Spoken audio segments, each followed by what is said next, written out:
मध्य प्रदेश की हवा प्रदूषित हो रही है, शहरों में शामिल हो गए हैं। आपको बता दें, इंदौर, उज्जैन, जबलपुर की हवा भी प्रदूषित।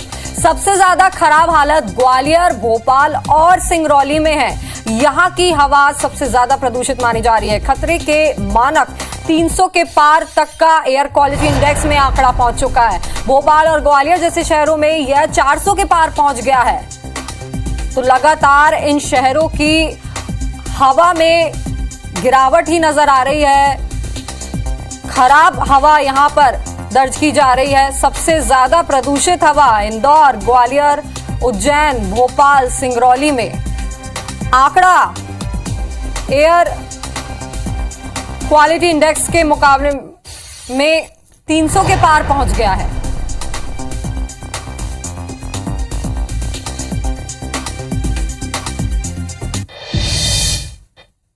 चलिए, ज्यादा जानकारी के साथ शिखिल हमारे साथ जुड़ गए। शिखिल, जिस प्रकार से प्रदूषण फैल रहा है हवाओं में, अभी फिलहाल इसको लेकर क्या कुछ किया जा रहा है कि इसे कंट्रोल किया जाए?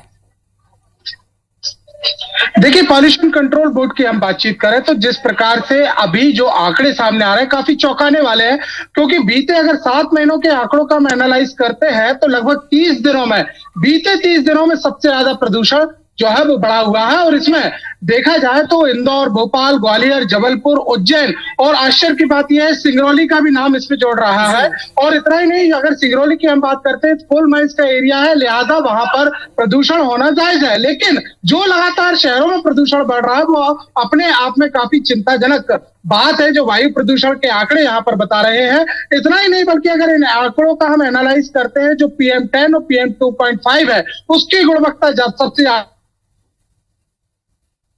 है वो सबसे ज्यादा मुसीबत का कारण बनते जा रहा है। 300 के पार जो है वो एयर क्वालिटी इंडेक्स पर है। इसकी अगर श्रेणी की बात करते हैं तो 3 शहरों के मध्य प्रदेश के नाम सामने आता है, जिसमें राजधानी भोपाल, तो ग्वालियर और दूसरा सिंगरौली।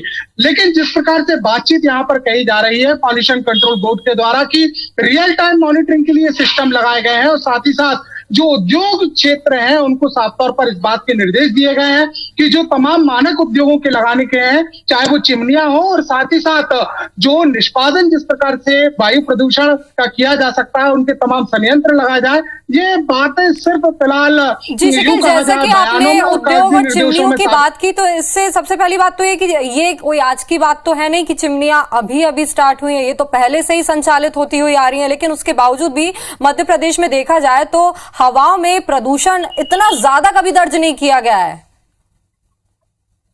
देखिए, निश्चित तौर पर यही सबसे ज्यादा आश्चर्य की बात बनी हुई है। हालांकि जो वैज्ञानिकों से हमारी चर्चा हुई, जो पॉल्यूशन कंट्रोल बोर्ड के हैं, वो एक प्रमुख कारण ये भी बताते हैं कि कहीं ना कहीं पेड़ों की कटाई भी इसका प्रमुख कारण है। क्योंकि अगर आंकड़े यूं भी उठाए जाए तो सैटेलाइट रिपोर्ट जो केंद्र सरकार की जारी हुई थी उसमें साफ तौर पर यह बताया गया कि जो वनों की कटाई हुई है वो पिछले 5 सालों में लगभग 45% यानी 45% औसतन से ज्यादा कटाई जो है वो दर्ज की गई है। सरकारी आंकड़े हैं जो साफ तौर पर यह तर्क को बयां करते हैं कि जो विकास कार्यों में शहरों में कटाइयां हो रही हैं।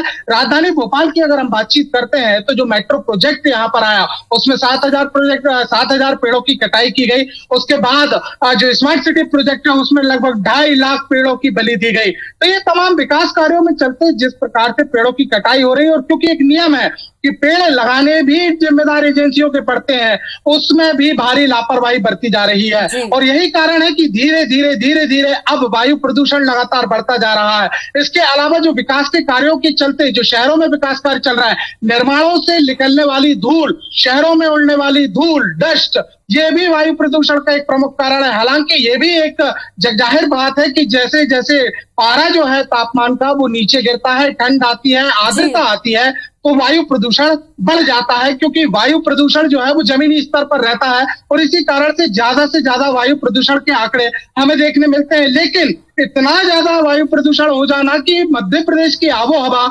दिल्ली जैसी हो जाना, ये अपने आप में काफी चिंता की बात है। और इसे लेकर साफ तौर पर महकमों के जिम्मेदारों का ये दावा है कि हम इंडस्ट्रियल एरिया को साफ तौर पर देख रहे हैं, वही ज्यादा से ज्यादा सघन वृक्षारोपण के ऊपर जोर दिया जा रहा है। लेकिन ये भविष्य की प्लानिंग है। वर्तमान स्थिति में किस प्रकार से इस प्रदूषण पर निजात पाई जाए, कंट्रोल किया जाए, आपने जिस हिसाब से बताया कि अभी सबसे पहले इस प्रदूषण को लेकर, हवाओं को लेकर पहले पॉइंटेड रीजन सामने आना चाहिए कि किन कारणों से हो रहा है, उसके बाद इसके नियंत्रण का काम होना चाहिए, क्योंकि दिल्ली जैसी स्थिति यहां पर नहीं बननी चाहिए, नहीं तो ये बहुत ही घातक हो जाएगा मध्य प्रदेश की जनता के लिए। तमाम जानकारी के लिए आपका बहुत बहुत शुक्रिया।